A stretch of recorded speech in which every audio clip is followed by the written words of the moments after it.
Donald Trump has officially deployed the National Guard in D.C. It's a wild story. I'm going to play what he has to say.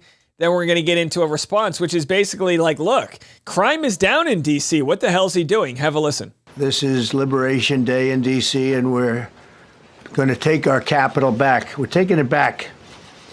Under the authorities vested in me as the President of the United States, I'm officially invoking Section 740. Why does he sound like he's marrying people? Under the power vested in me. Of the District of Columbia Home Rule Act. You know what that is?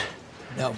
And placing the D.C. Metropolitan Police Department under direct federal control, and you'll be meeting the people that will be directly involved with that. So they're making this seem almost normal, right? Because we've seen this take place in several instances already in Los Angeles and California, where Trump brought the National Guard in. You know, they ripped people from their families. No new news there, right? They ripped these National Guard members from their families and literally had them just hang out. There was nothing for them to do, as it wasn't a situation that warranted the National Guard. It was under control. Yeah, will some things burn down? Will there be some riots? Absolutely. But not to the extent that you need to bring in your own militia, your own military in order to police things. But Trump, you know, as an authoritarian, wants to show a sign of force, maximum control.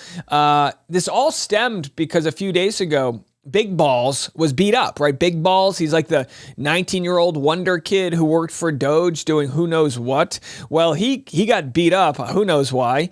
And Trump says, well, enough with these punks, and he's bringing in the National Guard. Very good people, but they're tough.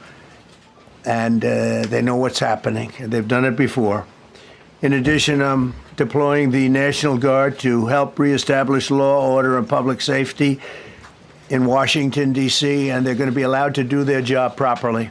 This is... All right, so there it is, Liberation Day. Here's a response as to how dangerous it is in D.C. To our newsroom. So we're getting this information from multiple sources, both with Mayor Bowser and with MPD, telling us that as of 6 o'clock this evening, they strongly believe, sources both within the mayor's office and within Metro Police Department, that President Trump, come tomorrow, will deploy the National Guard along the streets of D.C. That is the information that is now coming into our newsroom about what is likely to happen tomorrow at that news conference.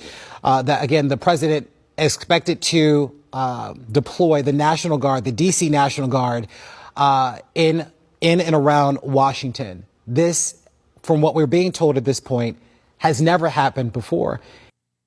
So there it is. And again, not only it hasn't happened, it's not even warranted. Crime in D.C. is down 7%. Violent crimes in D.C. are down 25%. Now, look, I haven't vetted these stats. It depends how you look at it. But here we have images of the Drug Enforcement Administration, the DEA, patrolling the National Mall. The Metropolitan Police Department tracks and publishes the location of all crimes committed in the D.C. area. The map grid section where this video was shot on the National Mall near the Lincoln Memorial has 0 reported crimes in 2025. So there it is, just strolling around. A military state, some ladies are trying to walk. And again, what are they trying to do?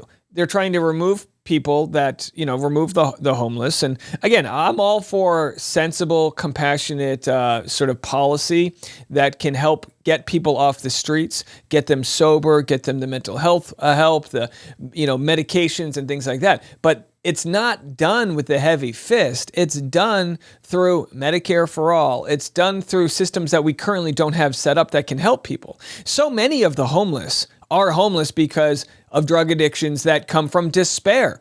They come from not having a livable wage where they feel that there's light at the end of the tunnel and they can live in a safe neighborhood. It comes from getting stuck on painkillers that you were prescribed and then you could no longer afford those, so you had to resort to street drugs. So none of these problems are being solved in a way that is for longevity. They're just going to be cleaning up the streets and moving the problem to someone else's backyard. Let's do an update here on the Terra Forum. Here, a farmer lost $250,000 of revenue because of ICE raids. Have a listen. $250,000 to $300,000 worth of revenue. Just left to rot. Yeah, which is one thing, but it's also lost revenue for the workers that would have been able to pick them had they been here. Oregon farmer Ian Chandler says about half his usual crew didn't show up this season, leaving him scrambling to backfill dozens of positions. You're calling them, I assume, individually Yes. and saying, Yes. what's going on? Yes. So, of course, people aren't showing up to work. They're not showing up to work because they don't want to get deported. And at the same time, now how are they going to provide? Are they going to have to commit crimes themselves? And then we've got people now finding out, the whole F around and find out about Medicare, that their coverage is no longer extended to their mom who's in a nursing home. 80% of nursing homes receive their money from Medicaid, Medicare. Right? And so now they're going to have to get shut down. Now, the people that are in these homes are going to have to live with their children, their adult children, who can no longer go to work because they have to care for their parents. Tariffs, medical issues, all of these different issues combining are creating a perfect storm for a disaster in our country. All of it 100% unforced. We have to remember the economy was, in a lot of ways, rip-roaring. There's a lot of changes that can be made, taxing the ultra wealthy, making sure that we continue to fund new projects and infrastructure and things like that. But ruling with a heavy fist, kicking people out, creating crimes that weren't even there in order to establish your authoritarianism, that's not the way to do it. That's not the way to do it. And boy, it's only been several months of the presidency, but what we're about to see is a lot of the things that have been propping this whole system up, like, well, the stock market's still good, will no longer work as companies fold because they can't afford the tariffs, as we realize a lot of crops literally will not get harvested because migrant workers don't want to be there. And all for what? That's the question we have to ask. All for what? All right. That's it for me. We'll be back in the morning. We're here twice a day, every day. Pop culture, politics, all the info you need or want or don't. It's here regardless. We'll see you then. I'm Dave, and this is The Rush.